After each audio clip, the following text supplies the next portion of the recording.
Yo, what's up everyone? Welcome back to Babble on Talmud. Today we're studying Daf Lamed Zayin, Masechta Ayruvin, Daf 37. Today's Daf is basically all about Berayra. One second. Okay, that's better, I think. Maybe. Alright. Today's daf is all about Berayra. Now, we started talking about Berayra at the end of the day yesterday. What exactly is Berayra? I think a decent analogy for Berayra is kind of like we view Photoshop these days. Like the concept that I can take a photo and let's say leave somebody out of it, and then later on go into this like photo editor and then add them in to the photo after the fact. And then as far as the world is concerned, and as far as we care, that person was in the photo, right? It's like, can you go after the fact and re-edit a situation, rewind it to the beginning, and as far as we're concerned, that's the way it was from the start. Or almost like rewriting history or something, right? Can we just go back and rewrite history, and that's what happened? So that's kind of like what Berayra is, right? Can you make some decision later on that allows us to say, you know what, at this earlier point, that is the way it was. So we're going to see different opinions regarding Berayra. And that's really the focus of today's daf. We're going to start with sort of to wrap up the discussion of what is Rabbi Yehuda's opinion regarding Berayra. We're then going to get into what is Rabbi Yossi's opinion regarding Berayra. And finally, we're going to discuss what Reb Shimon's opinion is regarding Berayra.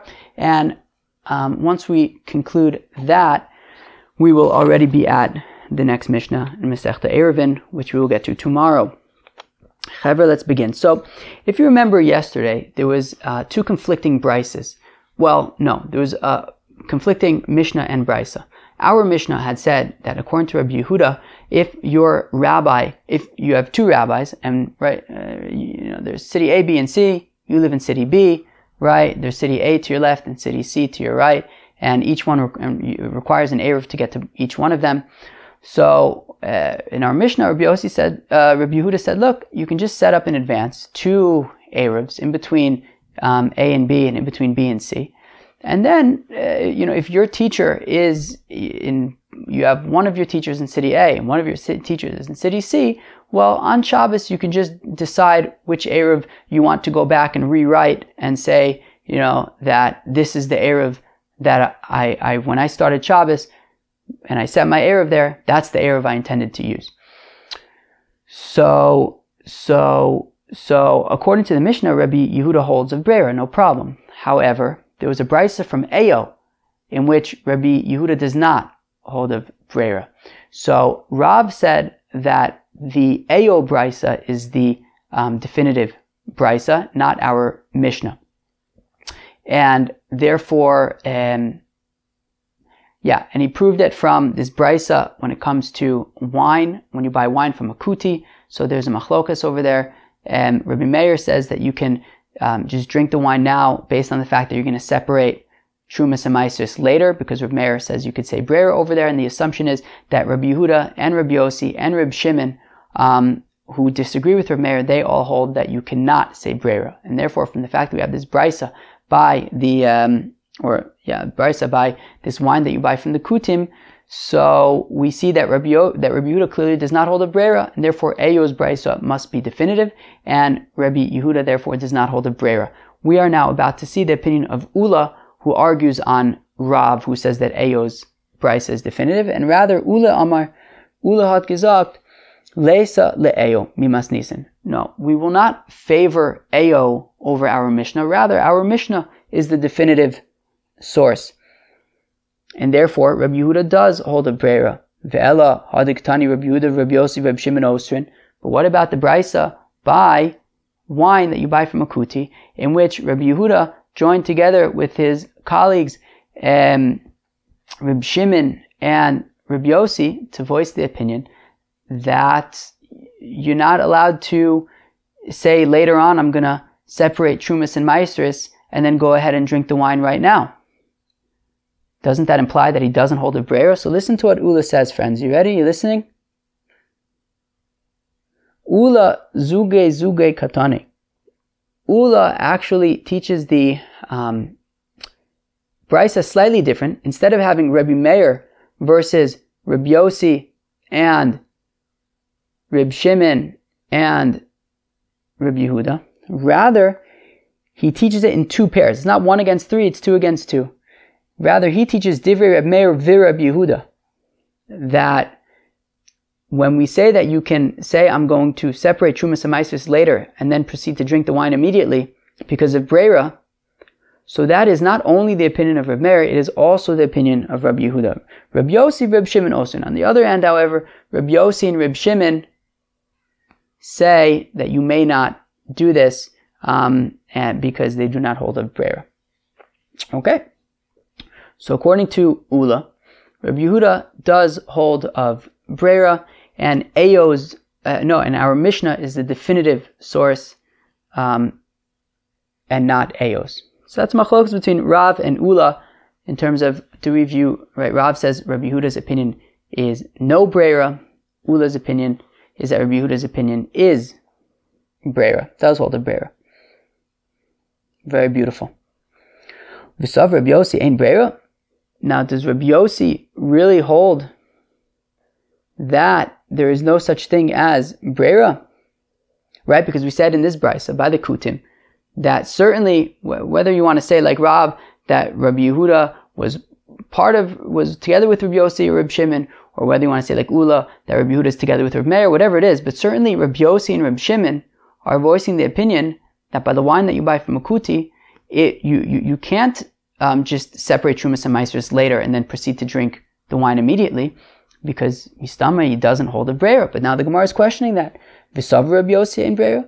Does Rabbi Yossi really hold that? Does Rabbi Yossi really hold that there's no Berayra? V'atnan. But we learn in a Mishnah.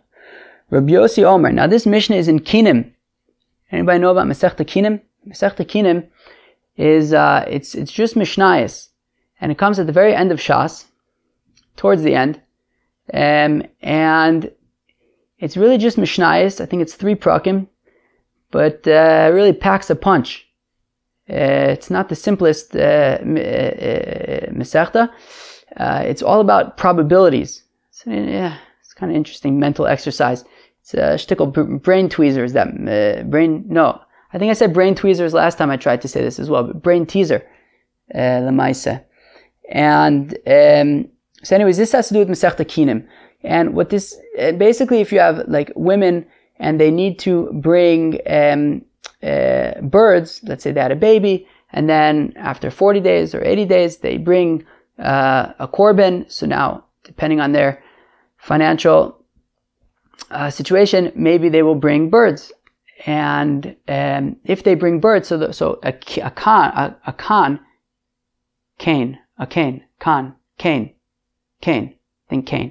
is a nest, right? Now the assumption is that in each nest contains 2 birds, okay?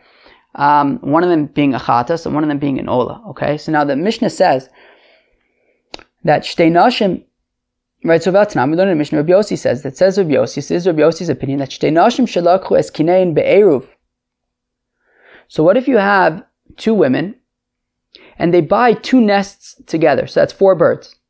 So they buy 2 nests together. Maybe there was like a deal, kilu, 1 for 20, 2 for 30, let's say. So they said, look, lemaisa, let's just get together. We'll buy, buy one, get the second one 50% off. And zel. So they buy 2 nests. And they don't necessarily decide, this nest is mine, this nest is yours. This one is going to be my chatas, this one's going to be my ola, this one's going to be my chatas, this one's going to be my ola. They don't get into the details. They get the deal, they buy the 2 nests, they put together the money, they show up at the Beis HaMikdash, and they give it to the Kohen. Or they just gave money to the Kohen and left the rest up to the Kohen.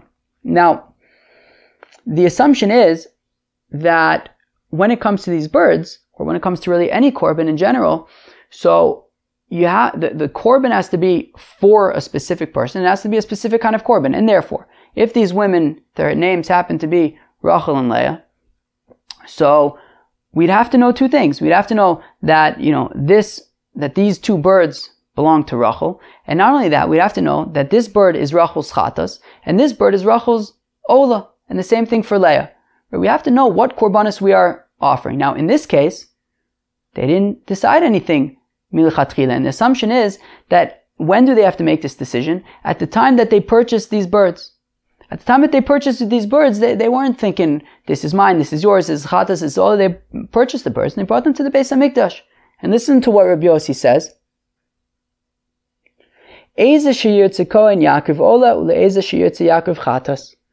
The Kohen can decide.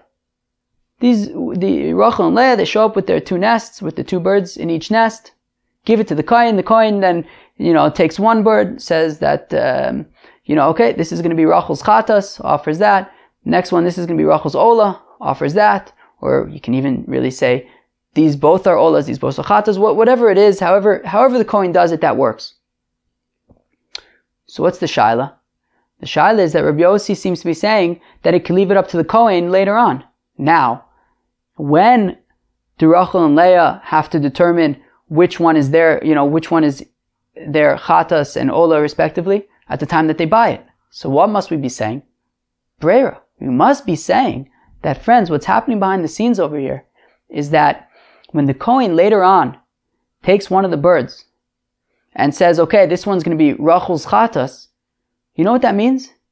It means we go back in time, we Photoshop reality, and we say that when Rachel and Leah showed up at the store to buy the birds, Rachel said, this is going to be my chatas. That by the Kohen later on determining what Rachel's chatas is going to be, we can rewind and say that that's actually what happened. That when they bought the birds, Rachel said, yeah, this is in fact going to be my chatas, right? At the time that happened. So what do we see? That Rabbi Yossi is saying Berayra. That Rabbi Yossi is saying that some later on event can Photoshop what really happened as though, at the earlier time it happened that way. Amar Rabba Hasam Kshehisnu. So Rabba says, no. It's not an issue of Berayra. It is not an issue of Berayra. That's not what's happening over here. So then what is happening? What is happening is that Rachel and Leah made a Tanai. And they said, when they bought these birds, they said, look, whatever the Kohen does is good with us. And they leave it at that. That the Kohen can make the decision what he wants to be chatas and what he wants to be an ola. So now the Gemara says, Yihachi my lemeimer. But then what? So what's this teaching us? Now the way I understand this, I could be wrong, but the way I understand it is basically, but that doesn't work, right? The reason why I think that way, because basically, as Rashi says at the end of Rashi, le'eze, he says, ukvius shem be'alim eno tali b'kohen. Deciding who owns what bird and what bird is relevant for who, that is not a decision for the Kohen to make, right? And therefore, how can the Kohen just decide for them, right? So they say, okay, we're going to leave it up to the Kohen. How could the Kohen decide for them? So Kamash Malan, so you know what this is teaching us? Kedu Rav Chisda, like Rav Chisda teaches. Damar Rav Chisda in Akinin Misparshos, Ela I B'lekichas Bailim I Ba'asiyas Kohen. The Rav Chisda says that there are actually 2 points where the ownership of these korbanos can be established. One, of course, is when they purchase the birds. That when Rachel and Leah purchase the birds, they could say right then, Rachel says, this is my chatas, this is my ola. Leah says, this is my chatas, this is my ola. And they organize things then. The other time would be that the Kohen can actually determine what's what. And that is what's going on over here. And the chiddush of Rabbi Yossi is that, that Rabbi Yossi fits in with what Rav Chisda later said, which is that a Kohen, right, that there are 2 times when you can determine the ownership of these birds. One of them is at the time that they buy them, but there's another one, which is that the Kohen can simply decide for them. And that is what they're saying. Rachel and Leah are saying, look, we're bringing these birds, let's let the Kohen decide what he wants to offer, and that will be acceptable. And this has nothing to do with Berayra. When the Kohen decides, I'm going to offer this as Rachel's chatas, right? We're not going back and saying, and therefore at the time when they bought it, it's Ki'ilu, Rachel said this is going to be my chatas. No, we don't have to do that, because that's just one way of declaring ownership at the time that you buy it. But there's another way of declaring ownership, and that would be the Kohen can pashut decide when he's doing it. He decides, okay, this is going to be Rachos Chatas, and that's that. And he's allowed to do that. And at that point, it becomes Rachos Chatas, and that's that. But you don't have to say Berayra and do the whole Photoshop Mahalach. Fine. So we could still maintain that Rabbi Yossi's opinion is that Berayra is not acceptable. Ve'akati, Sav Rabbi Yossi and Berayra. But still, I'll ask, does Rabbi Yossi really deny the validity of Berayra? Ve'atanya, we learn in a Braysa. Ama aretz she'amar lechaver. Kach li'aguda achas shel yerek o gluska achas. Eino tzarech le'aser divrei Rabbi Yossi v'chachamim omrim tzarech le'aser. What's going on over here? This is talking about where a Ama Aretz says to his friend who is a Chaver being a Talmud Chacham, somebody who knows and practices halacha. So the Ama Aretz says to the Chacham, and he says, "Hey, Chacham, if you're going to the shuk, can you buy me a few things?" So the Chaver says, "Sure, no problem." So then the Chaver goes and he's buying, I don't know, a kilo of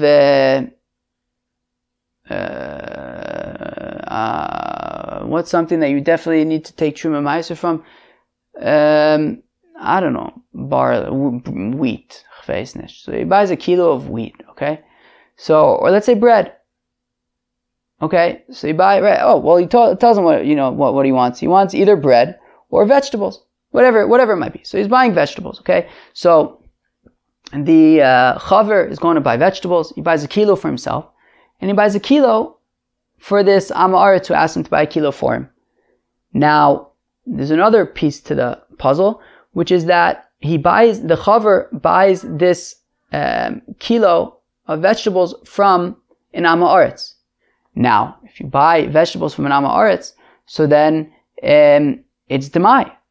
You have to separate your own Meiser from it, because you can't assume that the Ama Aretz separated Meiser from it. So, when the Chaver gets home, he's going to have to separate Meiser from his own produce. The question is, does he also have to separate Meiser from the produce that he bought for this Am Haaretz? Because on the one hand, if it's considered that when the Chaver buys this produce, it all belongs to him, and then he's giving the Am Haaretz what he ordered, well, a Chaver is not allowed to give produce to an Am Haaretz if it is not mitukan, if it's not fixed.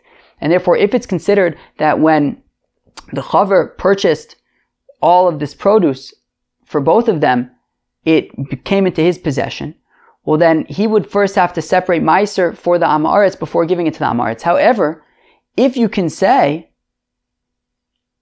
that it never came into the possession of the Chaver, that basically at the time that he bought it, it already belonged to the Am Haaretz, well then it was never his, and he doesn't first have to give Meiser before giving it to the Am Haaretz. Let's read it inside and see how it ties into Berayra. Right, so Vatani, we learn in a Braysa, Am Haaretz she'amar lechaver. So if you have an Am Haaretz, and he says to a Chaver, Kach li aguda achas shel yerek o gluska achas, and he says, hey, Chaver, can you please, when you buy one bundle of vegetables for yourself, can you buy an additional bundle for me? Or if you're buying a loaf of bread, can you buy a loaf of bread for me? And he does it. The Chaver then goes, and the owner of the store is an Am Haaretz. So he goes and he buys 2 of these things. And it's Demai. So he's got to separate Meiser. So says Rabbi Yossi, and Utzarech la'aser divrei Rabbi Yossi. Rabbi Yossi says that this Chaver does not need to separate Meiser before giving the produce to the Am Haaretz or the bread to the Am Haaretz. And the question is why? Because we'll say Berayra. We'll say that when he comes home with the 2 bundles of vegetables and he gives one to the Am Haaretz, so at the time that he gives it to the Am Haaretz, then retroactively we Photoshop the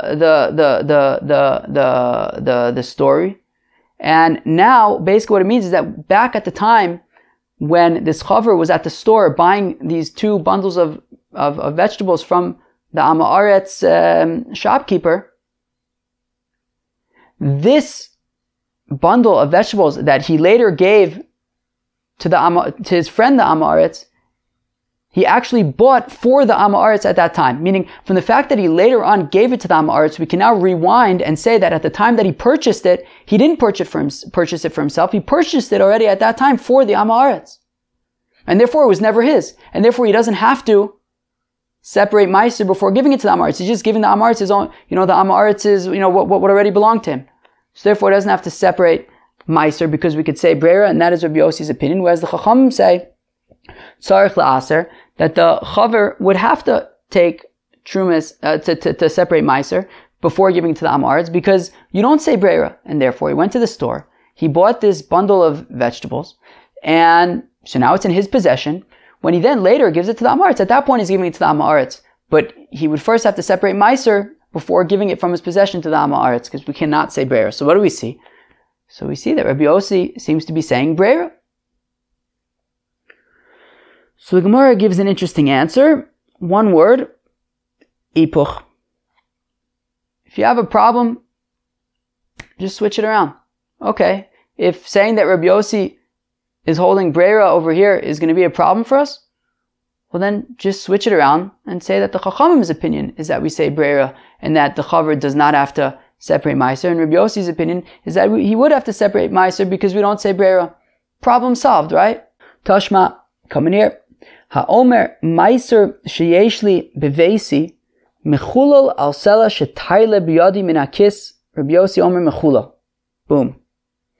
Another case where Rabbi Yossi seems to be saying that Berayra is acceptable. A person, what does he say?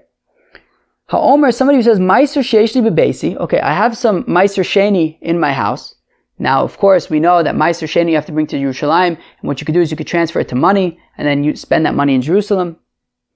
So Ha'omer Meiser sheishli bebesi mechulal, so it's going to be mechulal, I'm going to transfer its kedusha, I'll sell a shetayla biyadi min hakis, on whatever coin I pull out of my pocket. Meaning he is not holding a coin right now and saying that I'm being mechalal my Meiser sheni onto this coin. He's not saying that.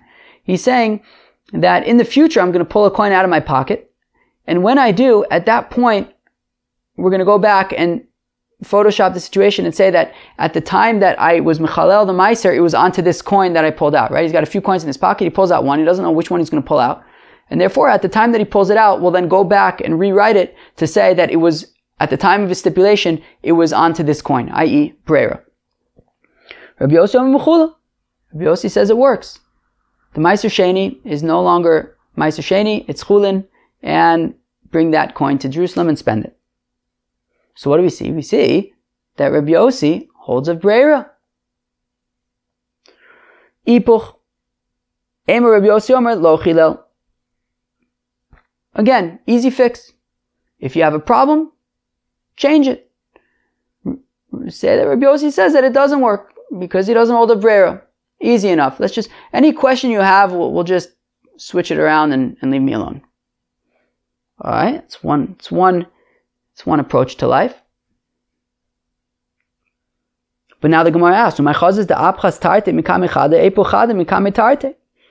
Gemara asks, but one second. It's very nice and very easy for you to simply just switch things around when they don't align with your view. However, at this point, it's becoming too much. We basically now have one brisa where Rabbi Yossi does not hold of Berayra. What's that one brisa? By the wine that you buy from the kuti, right? And then you say that later on I'm going to separate Trumas and Maisris, and then retroactively it'll, be that what I'm drinking now is Chulin. So we said Rabbi Meir says it's okay. Rabbi Yossi, Rabbi Yehuda, and Rabbi Shimon say it's not okay because they don't hold of Berayra. So we have one brisa which pretty clearly says that Rabbi Yossi does not hold of Berayra.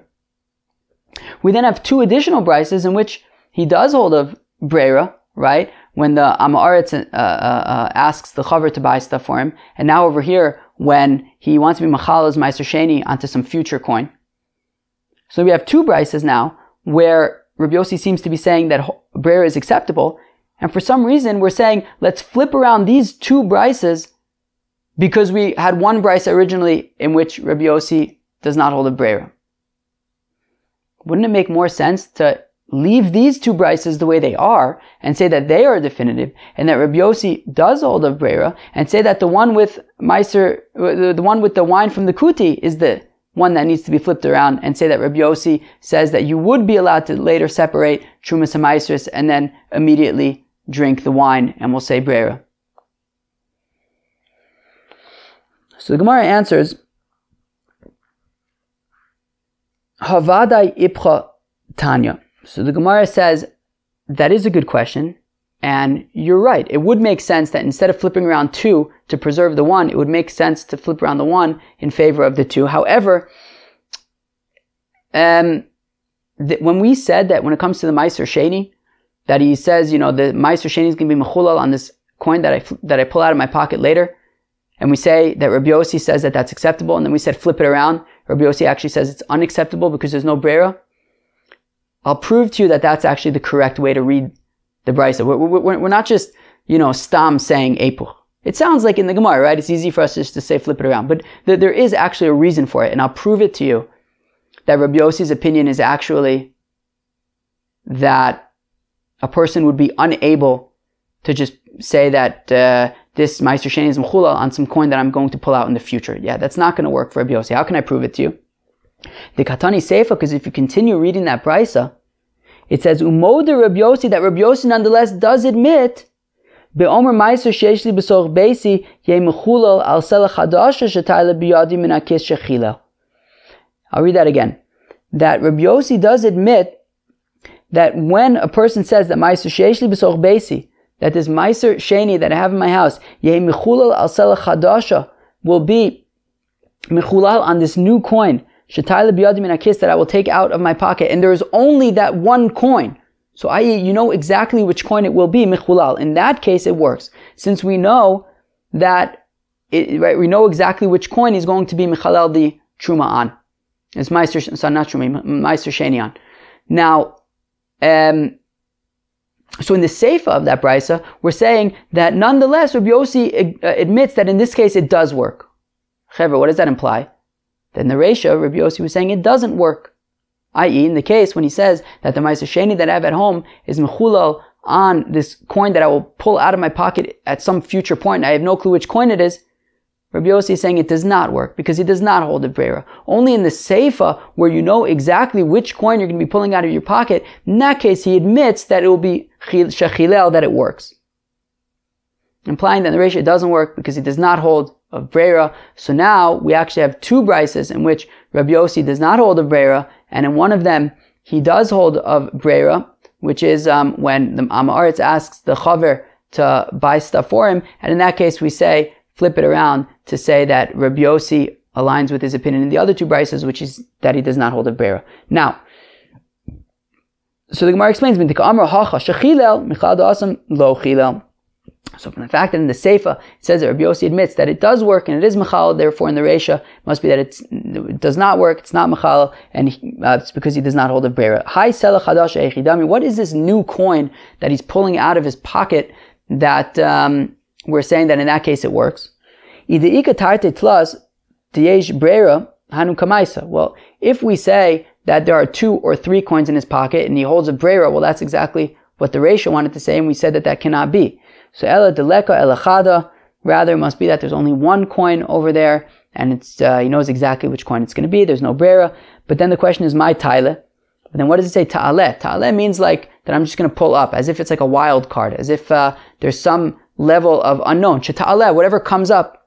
So I did the Tani Reisha ta'aleh, Tani Seifa nami ta'aleh. Since the Reisha said, that this Meiser Sheni is going to be mechul on whatever coin I pull out of my pocket, and it doesn't know which one it's going to be because there are multiple coins. So also in the Seifa by the Chadasha, where there's only one coin, for symmetry it uses the same word sheta'aleh, but in this case you know exactly which coin it's going to be. It's going to be the new coin, and that is why it works according to Rabbi Yossi.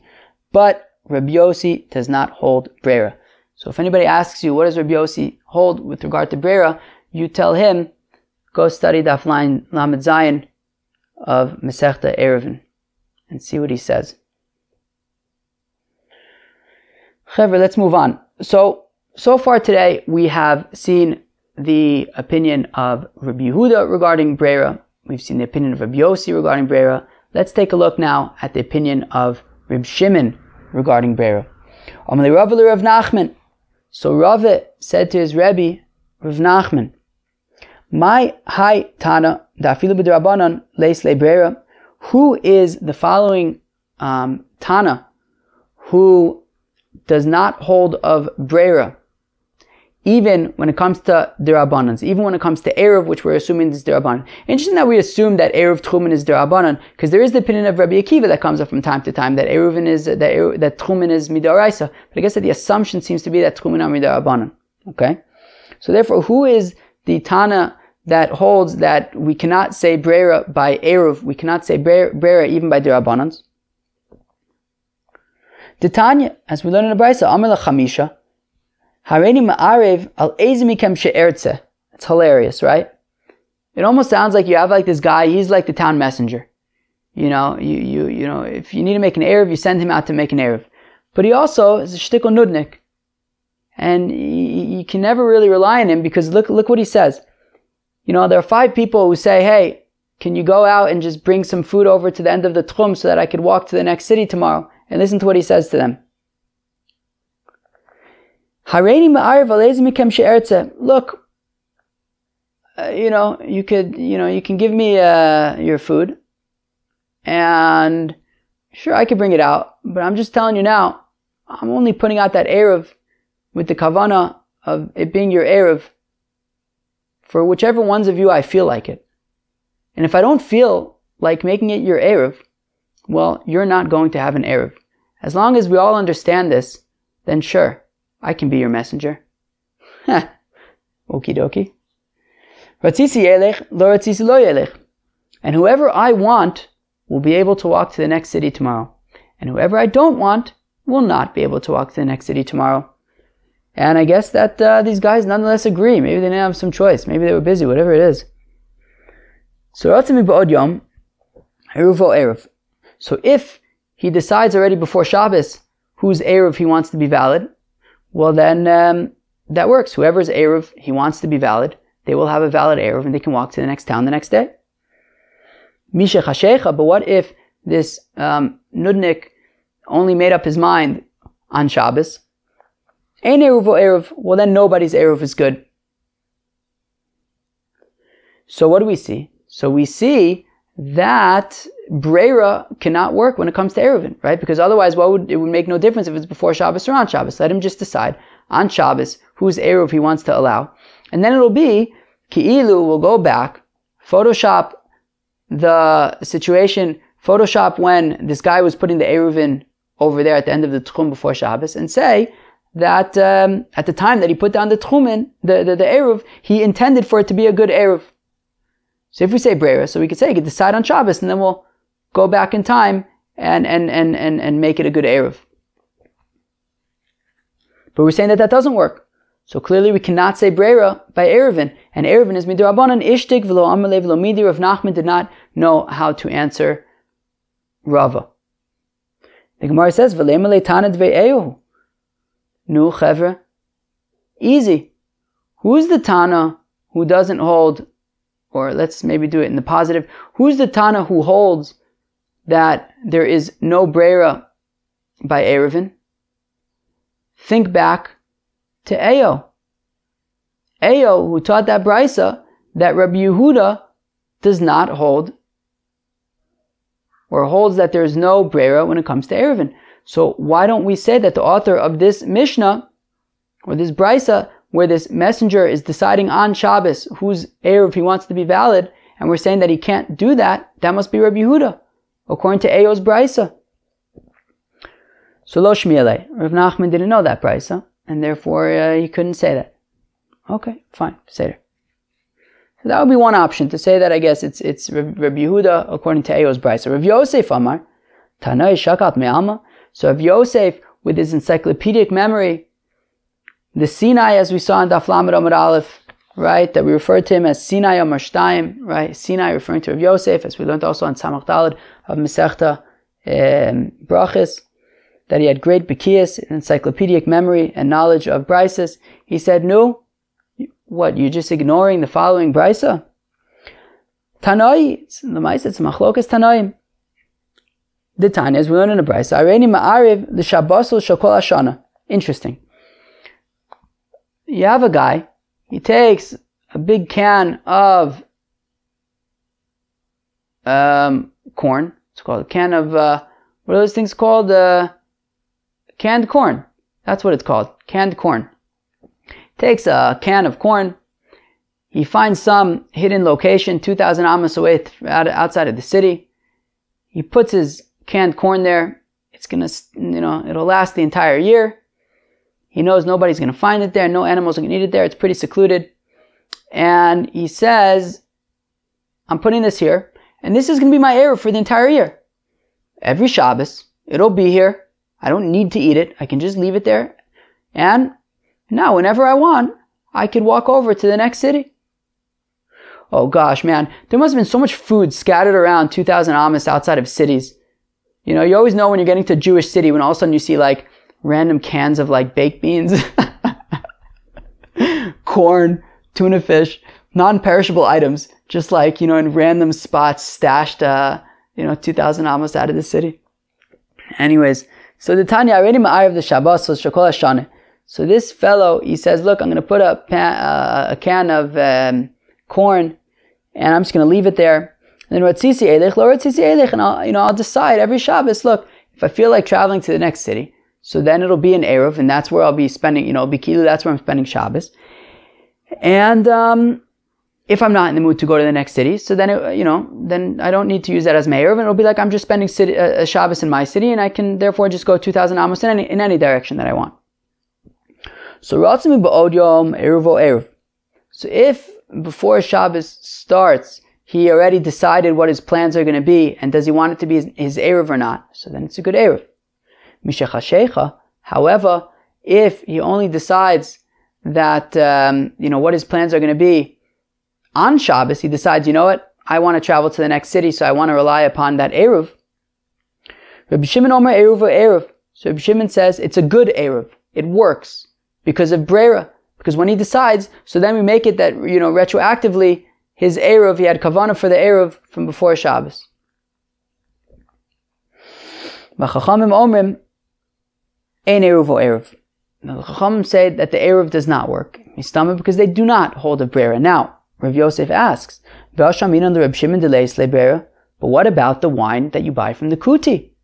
Didn't Reb Shimon join together with Reb Yossi and Reb Yehuda over there and say that you cannot say that later on you're going to separate Trumas and Maisus and immediately drink the wine because he doesn't hold of Berayra? So Kasha Reb Shimon ad Reb Shimon. How come when it comes to the wine, Reb Shimon says that we do not say Berayra, yet when it comes to the Eruv, Reb Shimon is saying that he could decide on Shabbos if he wants to use the Eruv or not? So Ella Ipuch. So rather, as is in line with today's theme, switch it around. It must be that Reb Shimon is the one who says that he cannot decide on Shabbos if he wants to use the Eruv. He would have to decide before Shabbos. But on Shabbos would be too late because he does not hold of Berayra. So what do we see? Rav Yosef says that Reb Shimon is the author of this, is the Manda Amar who says that, is the Tana who says that we do not hold of Berayra even by Dirabbanans, even by Ayruvin, and that would be the answer to Rav's Kasha. But then the Gemara says, my Kasha, one second, why do we have to say that Reb Shimon is the one who says by Ayruvin that we do not say Berayra? Well, because we were concerned about the fact that he doesn't hold a Berayra by wine. But Dilma Kileisle Reb Shimon Berayra b'doraisa v'b'darbanan isle. But maybe when Reb Shimon says that we don't say Berayra, that's by buying wine from a kuti, because that has to do with Trumas and Maisus, which is halacha midoraisa. So yeah, over there he doesn't hold a Berayra, but by Eruv, which is Dirabbanan, maybe the Brisa is correct in saying that Reb Shimon's opinion is that it works and that it's a good Eruv even when he decides on Shabbos what his plans are. Because by Dirabbanan we could say Berayra, even though he says that by Deoraisa, by Trumas and Maisus, we won't say Berayra. So skip the next three words. So the Gemara answers, Man de isle Berayra, loshna b'deoraisa, loshna b'derabbanan isle. Man de leisle Berayra, loshna b'deoraisa, loshna b'derabbanan leisle. So the Gemara answers, look, if you say Berayra, you say Berayra. If you don't say Berayra, you don't say Berayra. That's by Deoraisas, that's by Derabbanans. If you hold of Berayra, you hold it by Deoraisas and Derabbanans. You don't hold of Berayra, you don't hold of it by Deoraisas and by Derabbanans. And therefore, if Reb Shimon does not hold of Berayra when it comes to Trumas and Maisers by the wine that you buy from a kuti, well then he also doesn't hold a Berayra when it comes to Ayruvin. And therefore, Rav Yosef's opinion is that to answer Rava's kasha, Reb Shimon is the Tana who does not hold a Berayra even by Derabanan. Fine, so now the Gemara says Rava, but there are different Gersos that say Rabba. I'll read it as Rabba. I kind of like it better as Rabba, right? Rav Yosef and Rabba were contemporaries, so it's Rabba responding to Rav Yosef, and then Abaye is going to respond to Rabba. I like it. I think it works nicely together as Rabba. So let's say Rabba. So Rabba Omar, shiny awesome deba'inan rashis, shashira nikayin. You hear that? Very interesting. So Rabba's opinion is that actually Reb Shimon does hold a Berayra. He holds a Berayra. He holds a Berayra l'maisa, and therefore you could say that the Brisa is correct. That Reb Shimon does in fact say that this fellow could decide on Shabbos what he wants to do, right? He puts out his canned corn, leaves it there the whole year, and every Shabbos, on Shabbos, he could decide what his plans are. So, because Reb Shimon holds that Berayra is totally a thing. Obviously, then the question is, what's the deal with the wine that you buy from the Kuti? How come he joined together with Rabbi Yossi and Rabbi Yehuda to say that you cannot say that you're going to separate Trumas and Maasros later and drink the wine immediately? Because he doesn't hold a Berayra. So says Rabba, no, that's not a Berayra thing. That's not a Berayra thing. He holds a Berayra. But there's another halacha when it comes to Truma. And what's that halacha? That the pasuk says Reishis, that Truma needs to be Reishis Degancha Tirosha V'Tzarecha.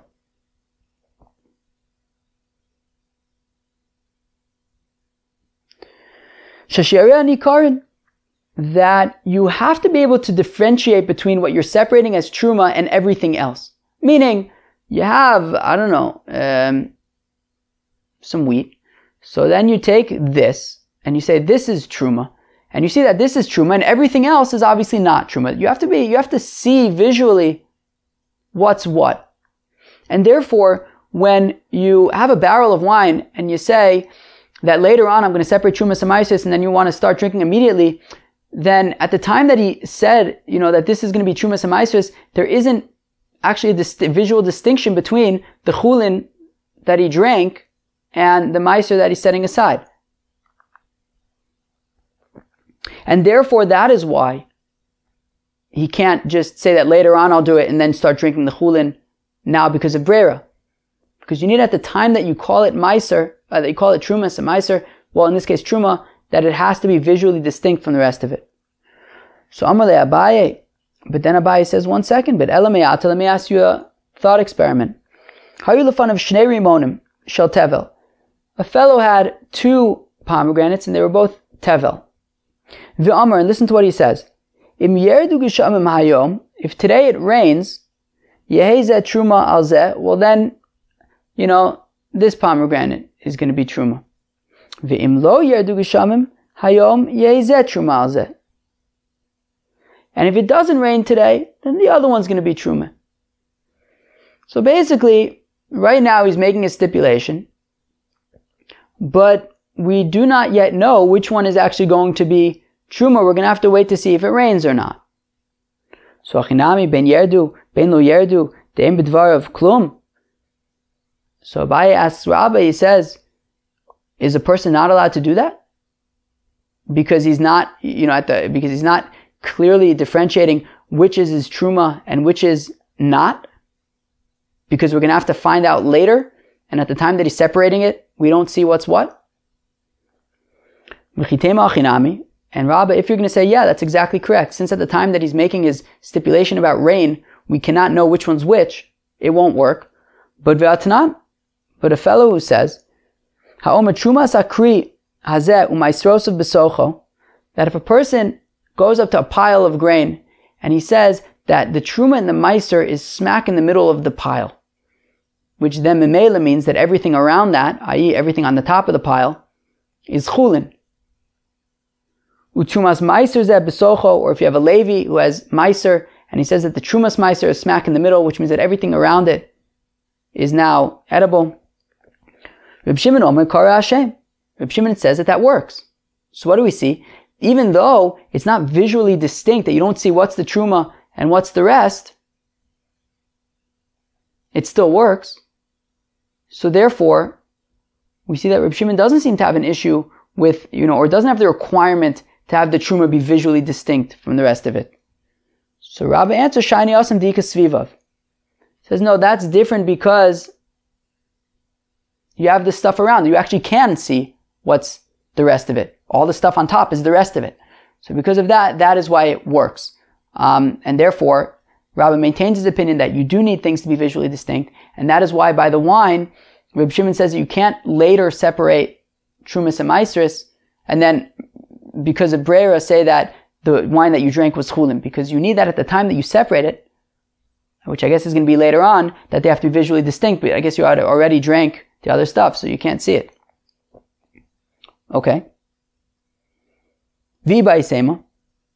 Or if you want, I will say, again, Reb Shimon holds of Berayra, right? It's not about visual distinction. I can give you a different reason how to explain Reb Shimon. So again, Reb Shimon holds of Berayra, that you can say Berayra, and therefore this brisa where Reb Shimon says by the Eruv that on Shabbos you could decide if you want your yearly Eruv to work that Shabbos or not. That's Reb Shimon. What does he do with the wine that you buy to the kuti where he says it's not allowed? Again, that's not a Berayra thing. Mishum Berayra, it's fine. There's a different issue. Kediktani taima, as if you continue in that brisa, it says Amru lo Reb Meir, they said to Reb Meir, Iyata moda shema yibaka hanod v'nimtzah zeshos etvalim mafreya. They say, look, Reb Meir, we agree with you that mitzad Berayra, there's no problem. That in terms of Berayra, we don't have a problem with you saying that later on you're going to separate Trumas and Maasros, which memela means that now the wine that you drank was chulin. We agree with you on that. But it's risky.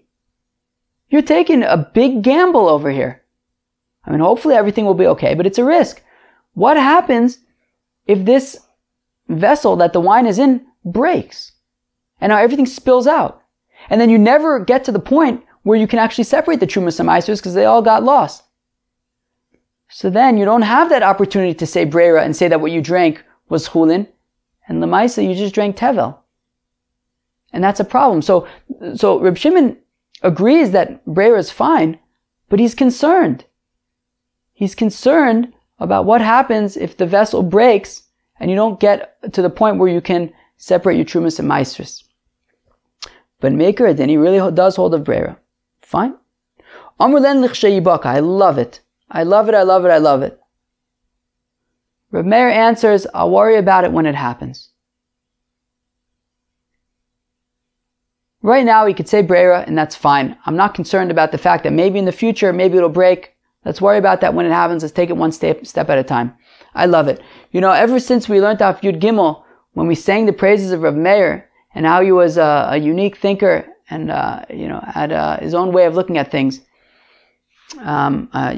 I love his perspective more and more. And I love that he's basically saying, let's do things one step at a time. Let's worry about later things when we get there. And according to the first way that we understood, based on Rabba's first understanding, to say that Reb Shimon holds a Berayra, but the issue with the wine is that you need them to be visually distinct. So what were the rest of the rabbis saying to Reb Meir? So Hachika Amrle, this is what they said to him: Ledidan bain and Reisha Sheyara and Ikarin, Ledidach Iyata Moda Shema Yibaka Anod V'Nimsa Shosa Tvalim L'Mafreya. So they said to him, "No, what do you do about the fact that if this vessel breaks, then you will not have your visual distinction because everything's spilled out before the time that you got to separate things and have visual distinction?" He said to them, "Look, I'll worry about it when it happens. Right now, everything is healthy and in one piece, and I'm not concerned that it's going to break, and therefore you could say Berayra and drink the wine immediately." Chaver, that was Daf Lamed Zayin of Masechta Ayruvin, all about the concept of Berayra. We started off talking, really concluding the analysis of Rabbi Yehuda's opinion. So just to review a little bit from yesterday, so Rav says that according to Rabbi Yehuda, we do not say Berayra because the brisa of Ayo is definitive. According to Ula, which is already from today, Rabbi Yehuda's opinion is that we do say Berayra according to Rabbi Yehuda, and that our Mishnah is the definitive one, where he says that you could decide which city you want to go to, depending on which of your rabbis you want to go to. He just has to tweak that Mishnah by buying wine from the kuti a little bit, so that Rabbi Yehuda holds of Berayra. Rabbi Yossi's opinion on Berayra. Rabbi Yossi does not hold of Berayra. And we had a few different brisas.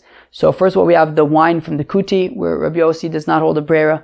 We had purchasing vegetables from an Amma Aretz, from an Amma Aretz, where Rabbi Yossi had initially said that you would not have to separate, the chaver would not have to separate Meiser because we hold of Berayra, but then we said flip it around. Then we also had the situation when you are mechal Meiser Sheni on some future coin that you're going to just randomly pull out of your pocket, and we say that Rabbi Yossi says that does not work because, again, we do not hold of Berayra. Then we get to the what is Rabbi Shimon's opinion on Berayra. So Rabbi Yosef said that Rabbi Shimon's opinion is that we do not say Berayra. Rabba's opinion is that Rabbi Shimon says that we do say Berayra. Then how do we understand his opinion by the wine that you buy from the kuti, where he says that you cannot separate Trumas and Maasros later? So there's two answers. One is that at the time that you separate the Trumas and Maasros, there has to be visual distinction between the Truma and the rest of the wine. Now, if you already drank the wine, then you can't have that. And number two is that we're concerned.